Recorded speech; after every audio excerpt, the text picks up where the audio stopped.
국민의당하고 손학규 전 대표 측이 합당을 할 거다 이런 내용의 보도였는데요. 이 더불어민주당에서 최소 10명 이상의 의원들이 탈당을 해서 손학규 전 대표의 국민주권 개혁회의에 합류를 하고 이어서 이 손학규 전 대표 측과 국민의당이 당대당 통합을 할 것이다. 이런 내용의 보도였는데요. 사실일까요? 한번 확인해 보죠. 국민의당의 이상돈 의원 전화 연결합니다. 여보세요? 네, 안녕하십니까? 네, 안녕하세요, 네. 의원님. 사실입니까? 제가요, 우리 당에서 벌어지는 일을 제가 다 하는 건 아니지 않습니까? 네네네. 그래서 어떤 의원 몇몇 분들이 개인적으로 그런 생각을 할 수 있는 것이고, 네. 네, 오늘 그 기사, 정확히 얘기하면 헤럴드 경제 기사죠. 네네. 그래서 제가 그 기사를 쓴 기자를 잘 알기 때문에, 네. 통화를 했어요. 그랬더니 몇몇 의원들과 통화한 내용을 그대로 인용했다고 이렇게 말을 하더라고요. 나중에 사실이 근거했다고 자기는 주장하는데, 네.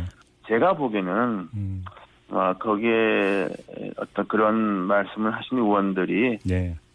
좀 자신들의 희망사항을 좀 가미해서 기자들에게 말하지 않았는가 그런 기분이 듭니다. 그러니까 이렇게 가는 게 좋겠다는, 이랬으면 좋겠다라고 하는 차원이 아니라 모든 조율은 뭐 끝났다, 통합 시기만 남았다 이런 식으로 좀 보도가 되지 않습니까? 근데 보도되는데 그거는 좀 오버한 거 아닌가 싶습니다. 그러니까 제 느낌은 그렇습니다. 한마디로 소설입니까 그러면? 100% 소설이라고 말할 수는 없죠. 예. 그런 게 우리 박지원 네. 그 전 원내대표 말씀대로 생물이니까 네.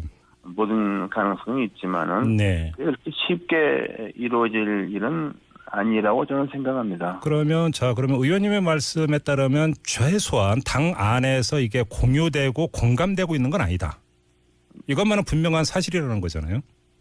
당의 구성원들, 의원들이 네. 이런 것에 대해서 좀 필요성을 느끼는 의원들도 많이 있다고 봅니다. 예. 과연 사진에서긴 우리 현재로서 네. 과연 대선을 잘 치를 수 있을까에 대해서 좀 걱정하는 의원들이 많은 건 확실히 맞습니다. 예. 그러나 그 기사대로 민주당 의원 10여 명이 탈당을 해서 손학규 대표 전 대표님과 같이 네. 국민의당에 합당한다, 합류한다 이렇게 되면 사실상 국민의당한테는 제2의 창당이죠. 예, 그렇죠. 예. 정계 지갑 변동이 생기는 것이죠. 네네네. 그리고 민주당에서 이른바 10여 명 탈당하실 의원들이 대충 짐작하게 되면은 중립급이 많지 않습니까? 네. 그런 것이 가능하다면 누구가 될 것인가는 좀 짐작할 수 있는데 네. 문제는 그것이 이렇게 쉬운 일은 저는 아니라고 봅니다. 네. 그런데 그러니까 질문을 좀 바꾸겠습니다. 이게 사실이냐 아니냐 문제 그럼 떠나서 조금 전에 거기에 대해서 어떤 필요성을 느끼는 의원들은 많다라고 지금 의원님께서 말씀하셨는데 국민의당 입장에서 만약 이런 시나리오가 실현이 된다면 그건 국민의당 입장에서 반대할 이유가 전혀 없다 이렇게 보십니까? 그건 엄청 좋은 일이죠. 우리 당의 위원을 확장하는 일이고 네. 하늘이 주신 기회죠. 의문의 여지가 없습니다. 근데 과연 그런 것이 특히 이제 저도 이게 국회 보고 보면 네. 의원이 탈당한다는 게 참 되게 쉬운 일이 아닙니다. 그래요. 네. 자, 그런데 여기에는 사실은 국민의당 입장에서는 조금 아플 수도 있는 이야기가 전제로 깔려 있는 것 같습니다. 뭐냐면 안철수 전 대표의 지지율이 사실은 답보 상태에 있고 이런 상태에서 국민의당이 자기 어떤 동력을 가지고 계속 지지세를 확장해 가는데 한계에 봉착한 것 아니냐. 이런 어떤 자기 문제의식이라고 할까요? 현실 진단이라고 할까요? 이게 좀 깔려 있는 것 아닙니까 사실? 네, 그런 위기의식이 있죠. 네. 어떻게 없다 그러겠습니까? 네. 그리고 또 그것을 우리 단독으로 과연 돌파할 수 있을까? 네. 이런 것에 대해서 걱정을 많이 하고 있습니다. 네, 그건 사실입니다. 그리고 또 한편에서는 좀 국민의당 자체보다 위원을 확장하는 게 네. 좋다고 보는 우리 네. 당의 지지자 그룹도 있고 네네. 또 의원들 중에서도 온도의 차이는 있지만은 네. 그렇게 생각하시는 분이 많이 있습니다. 자, 그럼 한번 좀 하나하나 좀 여쭤봤으면 좋겠는데 왜 안철수 전 대표의 지지율은 답보 상태를 벗어나지 못하는 걸까요? 의원님은 어떻게 진단하세요? 네, 저는 제가 지난번에 4.13 총선에서 좀 청취자께서는 조금 생뚱맞게 들릴 수도 있겠지만은 예. 정당 투표에서 네네. TK, PK 영남에서 받은 정당 투표나 전남, 전북, 광주, 호남에서 받은 정당 투표가 거의 같습니다. 예. 그러나 이제 영남이 인구가 많기 때문에 비율은 얼마 안 되죠. 네. 좀 우리가 그 총선 이후에는 현역 의원들이 그쪽에 없기 때문에 예. 그쪽에 또 이제 말하자면 우리가 4.14 총선 때 우리를 밀어줬던 그 중도 보수층 유권자를 많이 상실을 했죠. 네. 그런 것이 아픈 것이라고 봅니다. 네. 그리고 제가 좀 전에 먼저 그 완곡하게 지지율 답보 상태라고 표현을 했습니다만 좀 더 적나라하게 표현을 하면 이른바 그 대선 예비주자 빅3에서 이미 이탈해서 군소 후보가 되어 있지 않습니까? 최근에 여론조사를 보면은. 네, 그래서 이재명 후보가 네. 그 좀 지금까지 정치 무관심층, 네.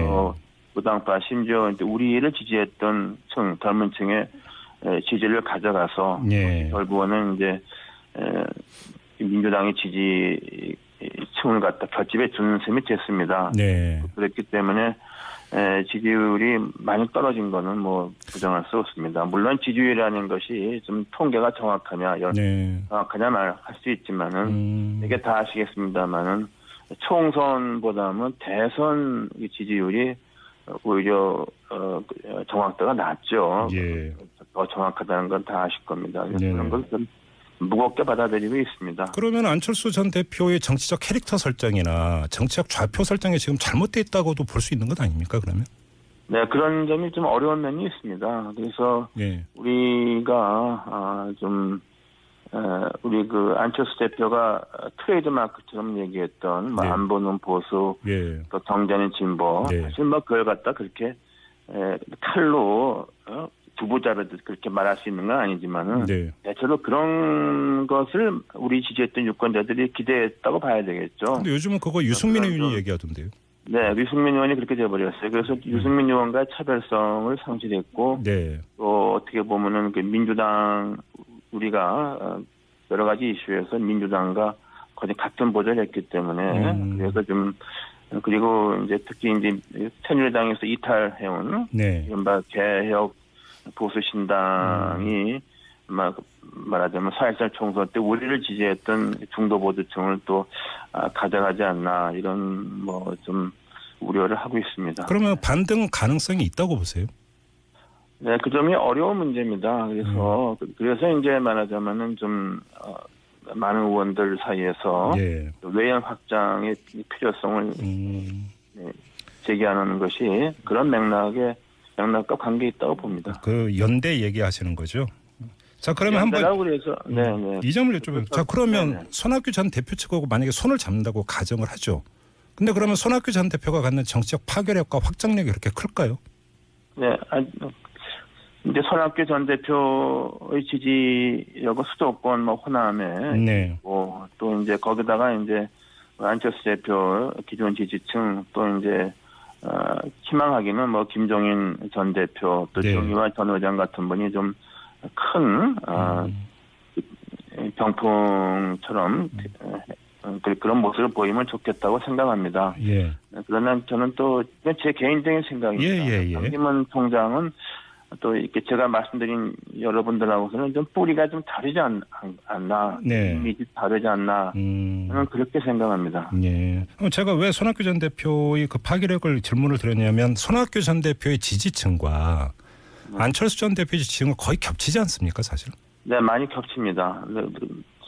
그러나 이제 아무래도 손 대표님도 정치를 완전히 접으신 거 아니고 뭔가 좀 기여하실 있기 때문에 힘을 합치면은 시너지 효과가 날 수 있다고 생각하는 겁니다. 알겠습니다. 지금 의원님께서 반기문 전 유엔 사무총장 언급을 하셨으니까 이 점부터 좀 하나 여쭤보겠습니다. 앞서서 저희가 일부에서 경대수 의원하고 인터뷰를 했는데 거기서 드렸던 질문을 똑같이 좀 드리고 싶은데요.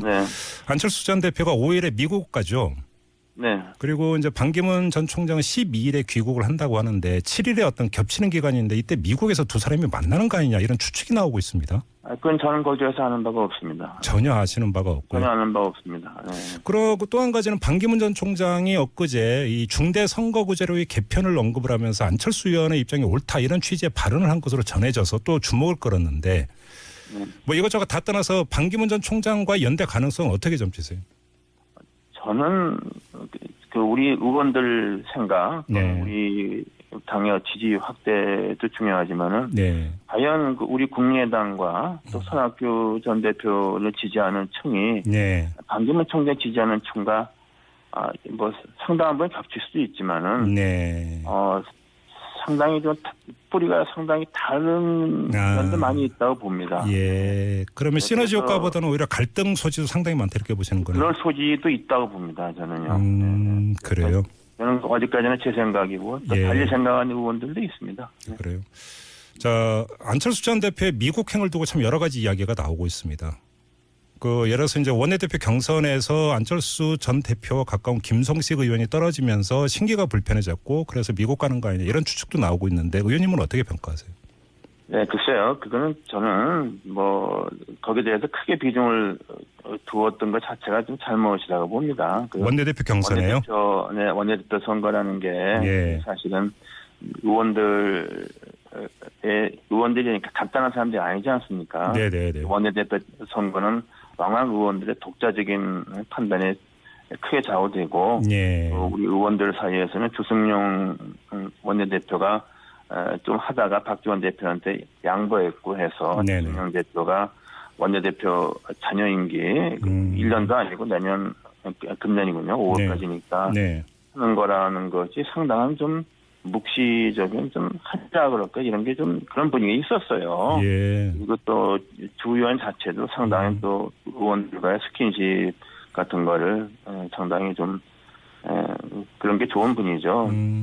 그랬기 때문에 저는 그래서 거기에 대해서 큰 의미를 주었던 게 오히려 잘못된 거였다고 생각합니다. 의원님께서 되게 완곡하게 표현하시는데 간단히 정리하면 사실은 당 안에서 있었던 일종의 묵계라고 할까요? 이런 것들을 오히려 안철수 전 대표가 그러니까 무시했던 것 아니냐, 별로 중요하게 생각하지 않았던 것 아니냐 이런 뜻으로 들리는데 맞습니까? 그런 부분이 제가 볼 때 안철수 대표의 좀 부족하다 그럴까요?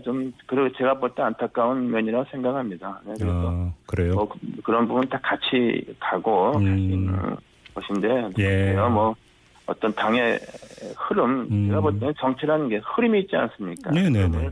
타고서 가는 것이지. 요새 배를 몰 때도 그 바람과 그 파도를 타고서 몰아야 되지 않습니까?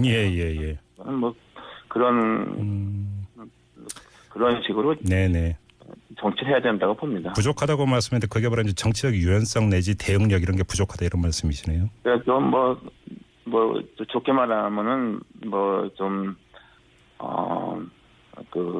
그럴까요? 솔직하고 뭐 좋은 면도 있지만은 정치라는 것은 그때그때 상황에 따라서 바람 부는 대로 가는 것도 정치 아닙니까? 그런 부분이 필요하다고 봅니다. 알겠습니다. 마지막으로 이거 질문드리고 마무리할게요. 어느 순간부터인가 국민의당에서도 언론은 어떤 식으로 묘사하냐면 안철수계, 호남계 이런 식으로 나눠서 보도하고 있습니다. 어떻게 받아들이세요? 저는 썩 좋은 표현이라 아니라고 봅니다. 그리고 또 현실적으로 좀 맞지도 않고. 그렇게 나누어져 있는 건 아니라는 말씀이세요? 네. 그리고 사실은 우리 뭐 비례대표 의원도 정당 투표가 많이 나와서 많이 있지만은 이 비례대표 의원은 원래 자기 전문 분야에서 그 내공을 살려서 활동하는 게 맞지 않습니까? 그래서 그 지역구 의원과 정치적 비중이 똑같다고 저는 생각할 수 없다고 봅니다. 그래서 그렇게 비춰지는 것은 바람직하지 않다고 봅니다. 알겠습니다. 참 여쭤볼 게 많은데 또 시간이 다 됐네요. 조만간 다시 한번 모셔서 이번에 좀 다른 뭐 개헌 문제, 개헌특위 위원으로 들어가셨죠? 네, 그렇습니다. 여러 가지 여쭤볼 게 있는데 이건 다음으로 미루고 일단